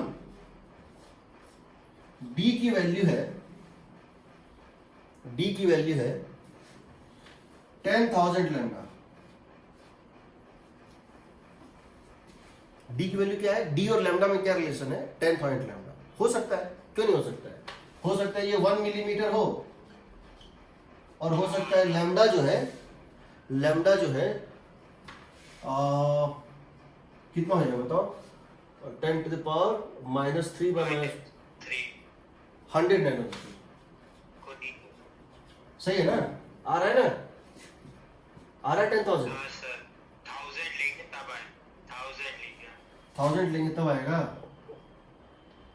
ना? नहीं, मतलब इसको लैम्डा को 1000 लेंगे तो वो कट जाएंगे ना 10 की पावर माइनस 3 और 1000। ये वैलिड हो रहा है कि नहीं? अगर हम इसको 1 मिलीमीटर को वो 100 नैनोमीटर से डिवाइड करेंगे तो 10,000 आ रहा है कि नहीं? अच्छा सर, नैनो सब आपने नैनोमीटर लिया। नैनोमीटर है।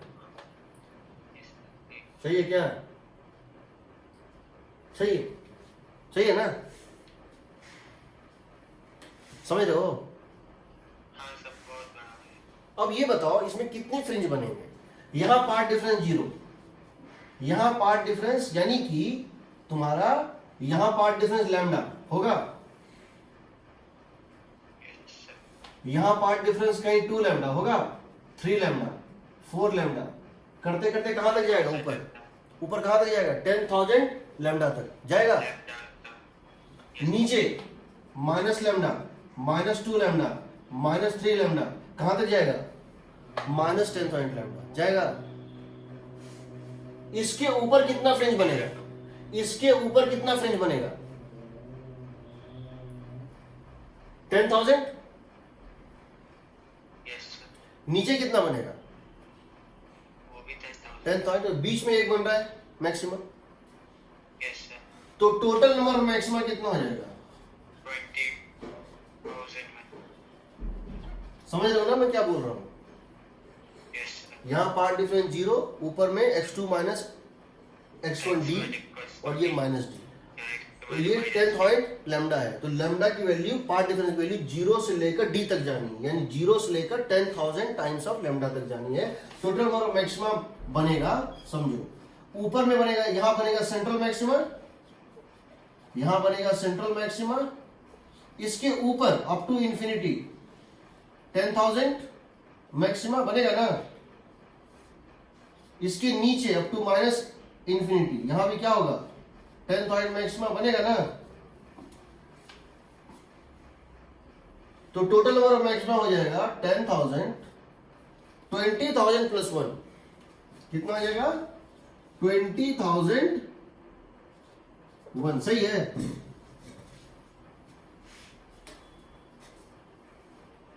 20,001। यस, 20,001। ये हो गया नंबर ऑफ मैक्सिमा। अगर क्वेश्चन ये पूछा है what is the maximum number of fringes that can be obtained on the screen, screen के ऊपर तुम मैक्सिमम कितना फ्रिंज ला सकते हो, तो याद रखना ये इंफिनिटी वाला जो है ये कभी स्क्रीन पे नहीं आ पाएगा, हमेशा स्क्रीन से बाहर चला जाएगा। जाएगा ना? यस सर, आई नहीं सब। आ ही नहीं सकता है, इंफिनिटी कभी नहीं होगा। इसीलिए इतनी बनती है। टोटल मैक्सिमा तो ये हो गया, total number maximum that can be obtained on screen कितना होगा? इसमें से 2 माइनस कर दो, 19,999 होगा ना। दूसरी बात, अब एक चीज बताओ मुझे, ये फ्रिंज दिखेगा कैसा? ये फ्रिंज दिखता है इस तरह से।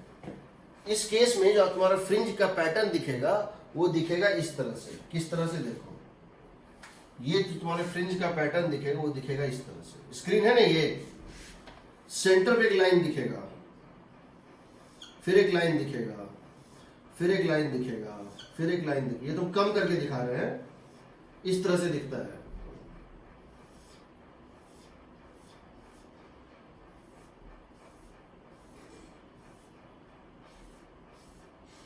है ना, इस तरह से दिखता है। कितने फ्रिंज बन रहे हैं ऊपर? ऊपर कितने फ्रिंज बन रहे हैं? 2000, 20,000, सॉरी 10,000। 10,000 ऊपर, 10,000 नीचे, 10,000 ऊपर, 10,000 नीचे, और बीच में एक बन रहा था ना। Yes sir. तुम्हारे स्क्रीन पे इतना ही आ पाएगा। कितना? तुम्हारा स्क्रीन का साइज इतना ही बड़ा है। This is your screen size, this is your screen size. तो आउट ऑफ जो ऊपर 10,000 बन रहे थे फ्रिंजेस, और नीचे इस स्क्रीन के नीचे इसके ऊपर जो 10,000 बन रहे थे और इसके नीचे जो 10,000 बन रहे थे, तुम्हारी स्क्रीन पे इसमें से 100 ही आ पा रहा है। 100 ऊपर और 100 नीचे। समझ रहे हो? ऊपर और नीचे सिर्फ 100 ही आ पा रहा है। तो ये जो 100 होगा ना, ये इस सेंटर पे, स्क्रीन यहां पे है ना, स्क्रीन का कार्डबोर्ड यहां पर है, इसके सेंटर पे ये 100वां जो एंगल सबटेंड करेगा ना, बहुत कम करेगा।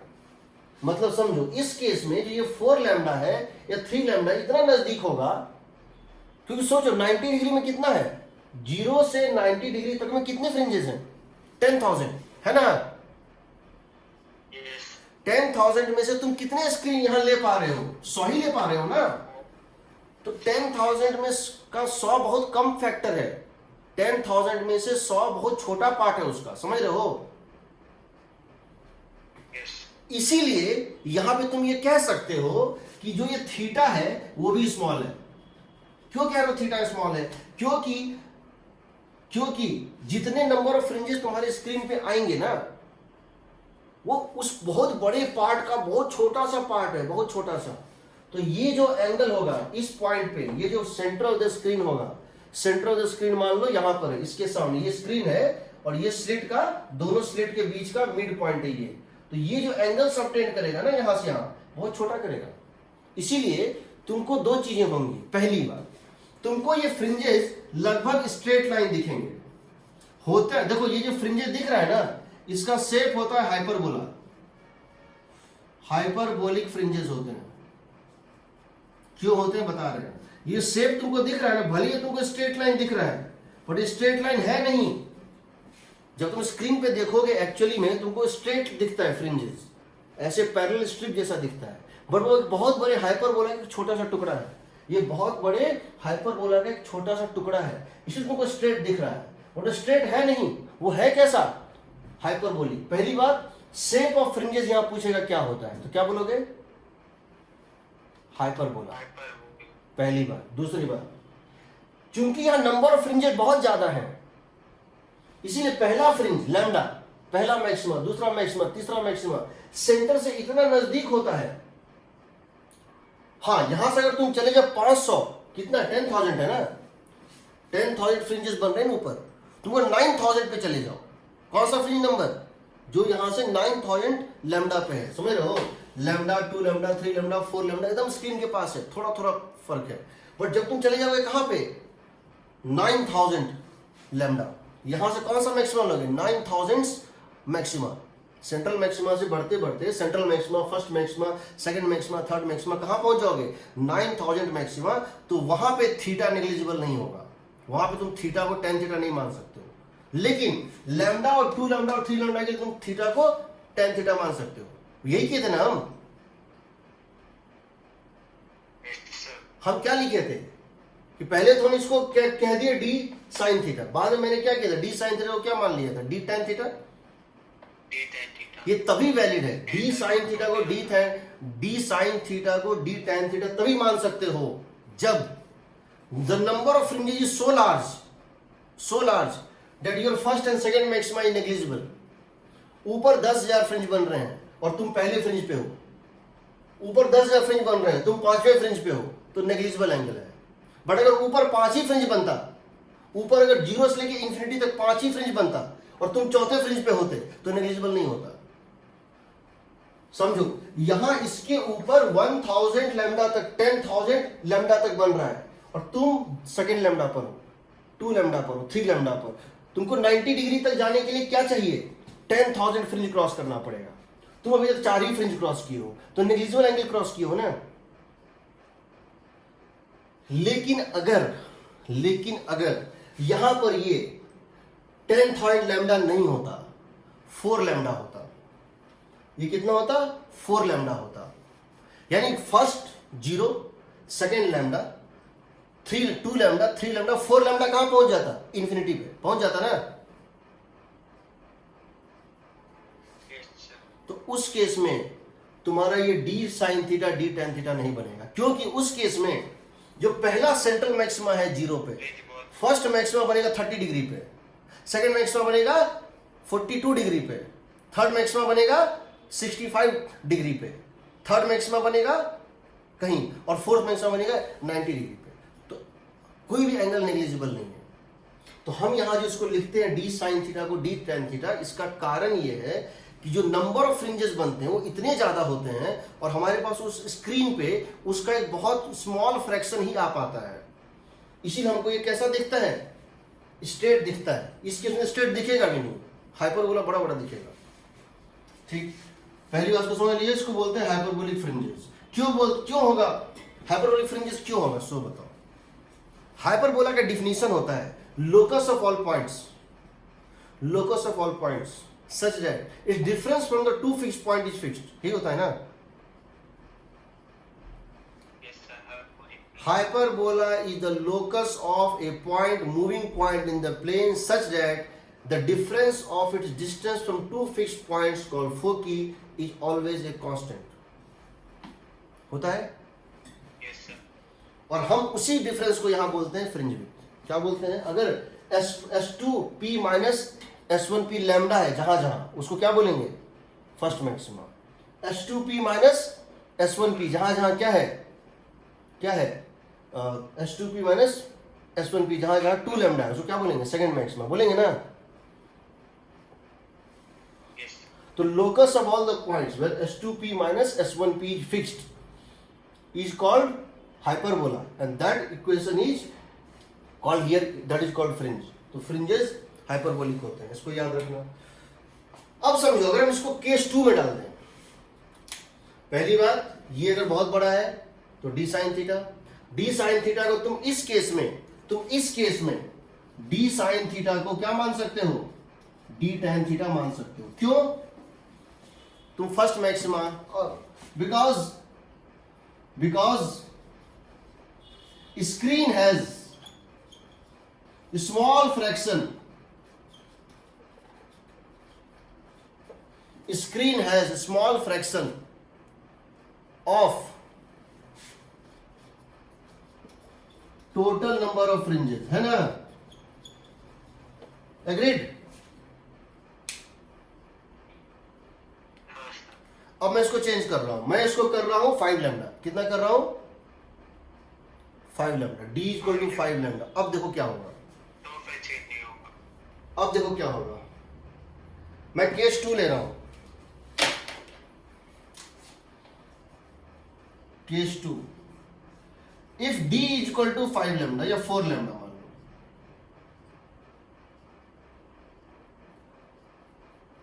चलो 3 लैम्डा ले लो या चलो 4 लैम्डा ले लो। अब बताओ, अभी भी ये है, अभी भी d greater, very very greater than small d है, तो डेल्टा x कितना हो जाएगा बताओ, हो जाएगा डी साइन थीटा। ये सही है ना, ये दोनों नियरली पैरेलल है तो डी साइन थीटा। तो मैक्सिमा के लिए तुम क्या लिखोगे बताओ, मैक्सिमा के लिए क्या लिखोगे, D sine theta is equal to N lambda लिखोगे।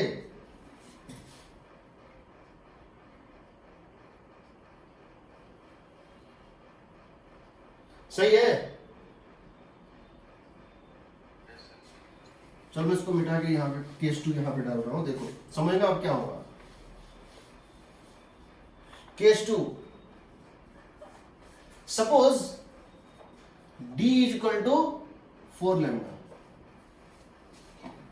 d की वैल्यू किसके इक्वल है, 4 लैम्डा के इक्वल है।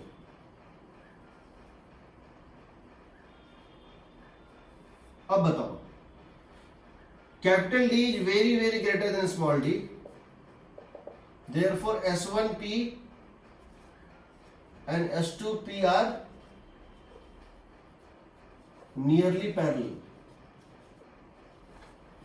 तो इस केस में आप क्या देखेंगे, ये दोनों लगभग पैरेलल है।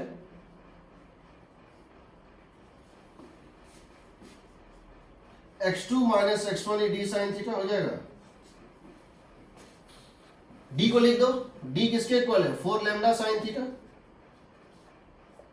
तो ऐसा पोजीशन, एंगुलर पोजीशन, ऐसा एंगुलर पोजीशन जहां पर एंगल है थीटा, वहां पार्ट डिफरेंस कितना है, 4 लैम्डा साइन थीटा।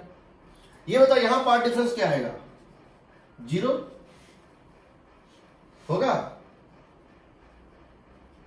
यहां पार्ट डिफरेंस क्या होगा, 0। थीटा कितना है, 0। इन्फिनिटी में क्या होगा, 4 लैम्डा। इन्फिनिटी में होगा 4 lambda. At infinity path difference होगा 4 लैम्डा। तो 0 से बढ़ते बढ़ते पार्ट डिफरेंस क्या हो गया, 4 लैम्डा। तो यहां 0, यहां लैम्डा, यहां 2 लैम्डा, यहां कहीं 3 लैम्डा, यही ना। फिर 4 लैम्डा, यहां minus lambda, minus 2 lambda, minus 3 lambda, और इंफिनिटी पे, माइनस इंफिनिटी पे माइनस 4 लैम्डा, यही ना। एग्रीड। कितने फ्रिंजेस बन रहे हैं, 4 क्यों, 9 4 नीचे 4 ऊपर 1 बीच में, 9 फ्रिंजेस बन रहे हैं। कितने फ्रिंजेस स्क्रीन पे लाए जा सकते हैं मैक्सिमम, ये आएगा इंफिनिटी वाला स्क्रीन पे नहीं आएगा। टोटल 9 फ्रिंजेस हैं, टोटल 9 फ्रिंजेस हैं, टोटल 9 फ्रिंजेस हैं। इनमें से स्क्रीन पे मैक्सिमम लाया जा सकता है 7 फ्रिंजेस, ठीक है। अब जरा देखो, 1 2 3 4, चौथे फ्रिंज में तुम 90 डिग्री पहुंच गए, चौथे फ्रिंज में तुम 90 डिग्री पहुंच गए। इसका मतलब पहला और दूसरा में बहुत बड़ा एंगल का डिफरेंस है। सही रहो। स्क्रीन पे इस तरह से बनेगा, अगर ये सेंट्रल मैक्सिमा है, ये सेंट्रल मैक्सिमा है ओ वाला, ये बनेगा ऐसा, ये बनेगा ऐसा, ये बनेगा ऐसा। ये स्क्रीन है तुम्हारा, स्क्रीन के ऊपर जा रहे हैं। ये था सेंट्रल मैक्सिमा, ये था first maxima, second maxima, third maxima, fourth कहां होगा, इनफाइनाइट पे। अब अगर तुम इसको सेंट्रल स्क्रीन से ज्वाइन करोगे ना तो नेग्लिजिबल नहीं होगा। इसको सेंटर ऑफ द स्क्रीन जो यहां पर है, S1 और S2 का जो मिड पॉइंट, उसको जब किसी फ्रिंज से ज्वाइन करोगे तो एंगल नेग्लिजिबल नहीं होगा, नहीं ना होगा है। समझ रहे हो। हम जानना चाहते हैं कि जो सेंट्रल मैक्सिमा, ये था सेंट्रल मैक्सिमा, जो फर्स्ट मैक्सिमा है उसकी हाइट कितनी है। तो क्या करेंगे, जो फर्स्ट मैक्सिमा यहां बन रहा है उसकी हाइट कितनी है। तो ये बताओ, तुम्हारा साइन, ये तो तुम्हारा आ गया D sine theta is this. तुम ये जानते हो डेल्टा एक्स किसके इक्वल है, D sine theta, sorry 4 lambda sine theta है ना। Delta x 4 lambda sine theta है यहां पे। तो ये बताओ, अगर तुम मैक्सिमा चाहते हो, अगर तुम मैक्सिमा चाहते हो तो क्या लिखोगे, डेल्टा एक्स को किससे इक्वेट करोगे, एन लैम्डा से करोगे ना। यानी 4 लैम्डा साइन थीटा को क्या लिख दोगे, एल लैम्डा लिखोगे ना। तो साइन थीटा कितना आ जाएगा बताओ। 10/4 एन की वैल्यू क्या क्या हो सकती है, 0 हो सकती है, 0 1 2 3 4 0 1 2 3 4 4 के ऊपर नहीं हो सकती है। एन की value 0 centre, 1 first maximum, 2 second maximum, 3 fourth maximum. 4 डालोगे तो साइन थीटा 1 आएगा, थीटा कितना आएगा 90 डिग्री आएगा ना। 90 यस सर 5 डालोगे साइन थीटा 5/4 हो पॉसिबल ही नहीं है। एग्रीड। यस सर तो अगर तुमको यहां से नियरेस्ट मैक्सिमा निकालना है, सेंटर से नियरेस्ट मैक्सिमा, तो एन को क्या रखोगे, 1 रखोगे, 100 रखिए एन को 1 रख दो। तो इसके लिए जो फर्स्ट मैक्सिमा होगा उसके लिए क्या लिखोगे, ये जो फर्स्ट मैक्सिमा है इसके लिए क्या लिखोगे, इस फर्स्ट मैक्सिमा के लिए क्या लिख दोगे, n इक्वल टू 1 डालो। इस मैक्सिमा के लिए n को क्या डालोगे, 1 डालोगे। साइन थीटा कितना है बताओ, 1/4। क्या इसको tan थीटा लिख सकते हो, क्या इसको tan थीटा लिख सकते हो, नहीं लिख सकते हो, समझ रहे हो ना। ये बहुत छोटा नहीं है, ये 10⁻³ नहीं है, ये 10⁻³ नहीं है, 10⁻⁴ नहीं है, 0.25 है। साइन थीटा निकल गया, तुमको तो हाइट निकालना है। अब तुम क्या करोगे, इस साइन थीटा से tan थीटा निकालोगे, जो कि इसके इक्वल नहीं होगी, याद रखना। साइन थीटा से tan थीटा निकालो, tan थीटा क्या है बताओ। अगर साइन थीटा 1/4 है, tan थीटा क्या होगा, 1/√15। सही है। यस सर इसको क्या लिख दोगे, इसको क्या लिख दोगे, y/d लिख दोगे।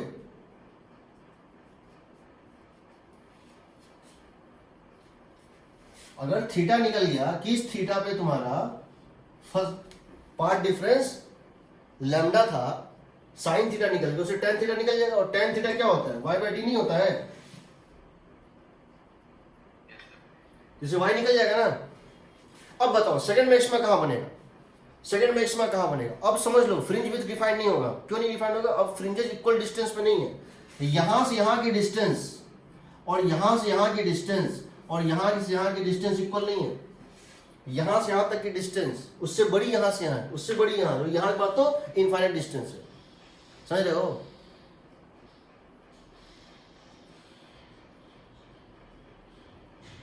बताओ सेकंड मैक्सिमा के लिए क्या करोगे,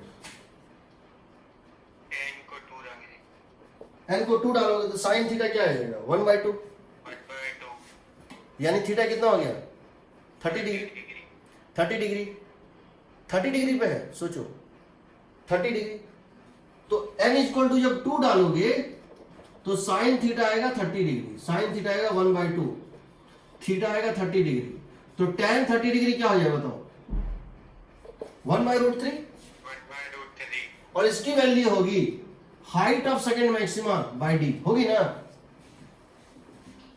y/d height of second maxima y/d, तो y2 कितनी आ जाएगी, d/√3 आएगा।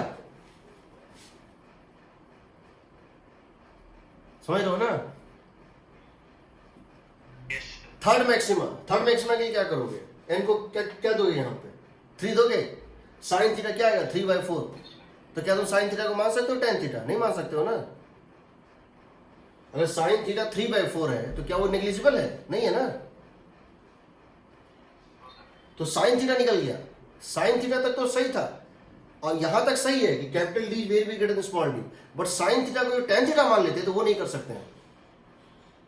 अब वो नहीं कर सकते क्योंकि अब एंगल बहुत बड़ा है, 60 डिग्री 65 डिग्री इस टाइप से। तो साइन थीटा निकल गया 3/4, साइन थीटा निकल गया 3/4। उससे क्या करोगे, tan थीटा निकालो, p/h b/h p/b, और उसको इक्वेट कर दो y/d से, तो उसकी हाइट बता देगा, हाइपरबोलिक फ्रिंजेस बनेंगे। ठीक, पहली बात ये समझ लो। अब हम इस क्वेश्चन को पलट रहे हैं। ठीक, क्या पलट रहे हैं, यहां कोई डाउट।